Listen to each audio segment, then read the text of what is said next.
So we're still waiting for Kamala Harris to actually do a sit-down interview where they ask her the difficult questions about healthcare and policy. And do you actually believe that you will get that interview at the end of the month? We're at the 13th of August right now. And according to what she said when she got out of the plane very, very recently, she mentioned that she is putting a conversation together, and that should take place towards the end of the month. Do you actually believe we're getting that conversation? Like we've seen JD Vance get heat. We've seen other candidates, right, get heat, like, Trump, right? A lot of heat there. But when it comes to Kamala Harris, one of the points that Vivek makes in this conversation with Charlemagne on the Breakfast Club is that there's no hard-hitting interview happening with Kamala right now.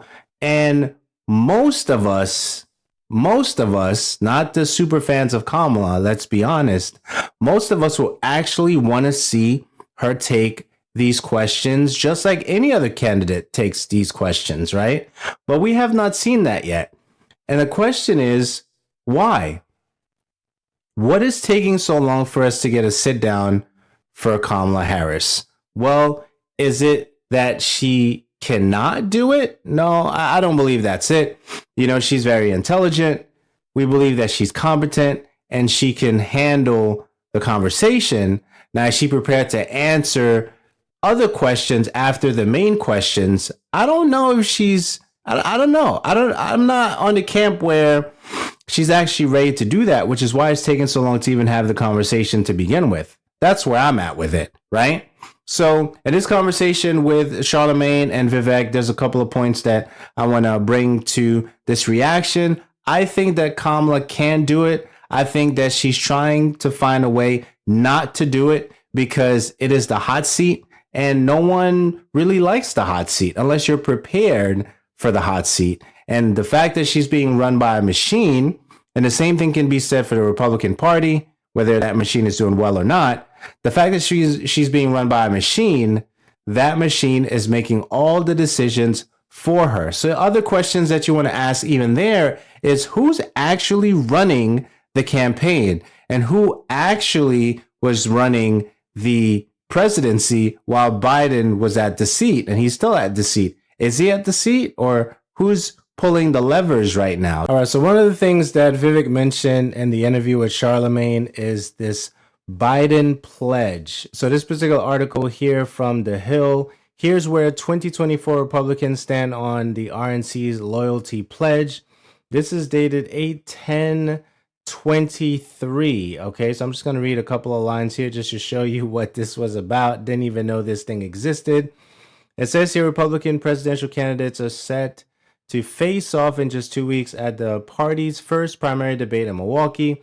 But the White House hopefuls first have to agree to the Republican National Committee's required pledge, okay, to support whoever becomes the eventual GOP nominee. And it says here, I affirm that if I do not win the 2024 Republican nomination for President of the United States, I will honor the will of the primary voters and support the nominee in order to save our country and beat Joe Biden, reads the pledge, according to copy shared online by some of the candidates. So I was not paying attention to this last year. So when Vivek mentioned this in the interview with Charlemagne on the Breakfast Club, I thought I'd read a couple of lines and how they felt about it over here in this particular article. So it says here, the Beat Biden pledge is among several RNC requirements for candidates vying to get on the August 23rd debate stage. Candidates also must meet specific polling thresholds and secure 40,000 or more unique donors, including at least 200 unique donors from 20 or more states and territories. They're also asked to not participate in any debates not sanctioned by the RNC and to promise they won't run as an independent or write-in candidate, okay? Then it says here, but the loyalty pledge has become the most contentious requirement, with some candidates skirting questions about backing the party's eventual nominee and others outright critical of the ask. Okay. So then it talks about some of the individuals here. So it says here, Donald Trump, the former president, said Wednesday that he won't sign the loyalty pledge. I wouldn't sign the pledge. Why would I sign a pledge if there are people on there that I wouldn't have? Okay, just quick thoughts there. And then you have Ron DeSantis, the Florida governor's team on Wednesday shared a copy of his signed pledge, captioned, "See you in Milwaukee." Okay. Nikki Haley, it says Haley on Thursday also shared a copy of her signed pledge, caption, "All right, fellas, your turn." And Vivek here, it says the Washington Post earlier this week reported that Ramaswamy had become the first GOP candidate to formally qualify for the debate by signing the loyalty pledge. So he goes into a little bit of detail of that in the interview. But my thing is, whether it's a machine with the Republican Party or a machine with the Democratic Party, which we now are hearing, whether it's rumors or thoughts that David Plouffe is part of Kamala's campaign, and that is going to be a big machine heading into the next 3 months. That is a big machine. And that machine is going to be very difficult to beat, because right now Kamala is leading by a few points. And one of the reasons that she's leading is she has David Plouffe on her side. Allegedly, that's what's being shared right now in the media, that one of the individuals who was a senior advisor to the Obama campaign way back when, if he's in her corner right now, that's going to say a lot about how we're going to see her present herself at rallies, how she's going to present herself in interview conversations, if she ever has them, right? And I think that's the conversation that we're having around this right now, because if every other candidate can be in a hot seat and have these conversations, why does it seem that she's off limits? It's almost like, and there's this small thread that, and hopefully that's not the case. And I'm going to repeat that again. There's a small thread, and hopefully that's not the case, because she's a woman. She's getting a pass. I hope that's not the case.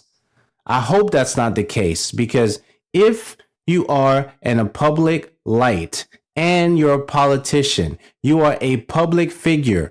Every single public figure that is a politician goes through the same process as a candidate. She should not be off limits when it comes to certain conversations that's going to ask her the tough questions. She should not be off limits. And that's where I'm at with that. Whether that's Trump, I'll say the same thing on that side. Can you imagine for a second if JD Vance or Trump did not sit down in certain interviews or have certain conversations, and every time that those conversations started coming up to even have them, they would have a schedule, a conflict. They would be stuck somewhere, or they get sick, or they couldn't connect the Zoom, or they forgot the password for the Zoom, or it's always something, one thing after another. Now, are those things true? Maybe they are. Maybe they're not, though.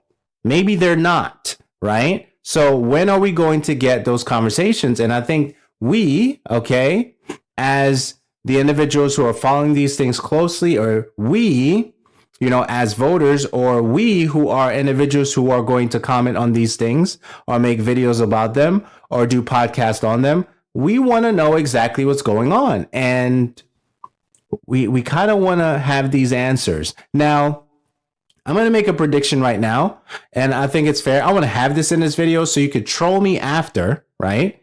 But I'm going to make a prediction right now that the sit-down interview that's supposed to happen towards the end of the month, there's going to be a situation that takes place where she doesn't have it, or she cannot stay for the entirety of that particular conversation. That's my prediction. I could be completely wrong, and that's fine. If she has the conversation, that's great. Now, we will just have to see. There was another thing that There was another thing that Vivek mentioned I want to point out here. One of the things that he said is this unrealized capital gains tax. All right, so let's take a look at this. A tax on unrealized capital gains means that you would be taxed on the increase in value of assets you own, like stocks, real estate, or other investments, even if you haven't sold them yet. Here's a simple breakdown. Capital gains: when you buy something like stocks or property and it increases in value over time, the profit you make when you sell it, it is called a capital gain. Unrealized gains: if the value of your asset goes up, but you don't sell it, that increase in value is called an unrealized gain because you haven't realized the profit by selling the asset. Tax on unrealized gains: normally you only pay taxes on your capital gains when you sell the asset. However, with a tax on unrealized gains, you would have to pay the taxes on the increase in value each year, even if you haven't sold the asset and haven't actually received any cash from it. Why it matters. This type of tax could impact people who own assets that have increased in value but haven't sold them. They might owe taxes based on a value increase, even if they don't have the cash from a sale to pay the tax. Okay? Example: imagine you bought a stock for $1,000 and its value increased to $1,500, okay? But you haven't sold it yet. Under a tax on unrealized capital gains, you might be required to pay tax on the $500 increase in value, even though you haven't sold the stock or received any money. Is this what she's supporting? So there you have it. I think Vivek made a lot of great points. You may not like the points that he made, but I think they were great. I really enjoyed this conversation. Check out the full interview right here. And if you haven't subscribed yet, make sure you subscribe right here. And until next time, take care.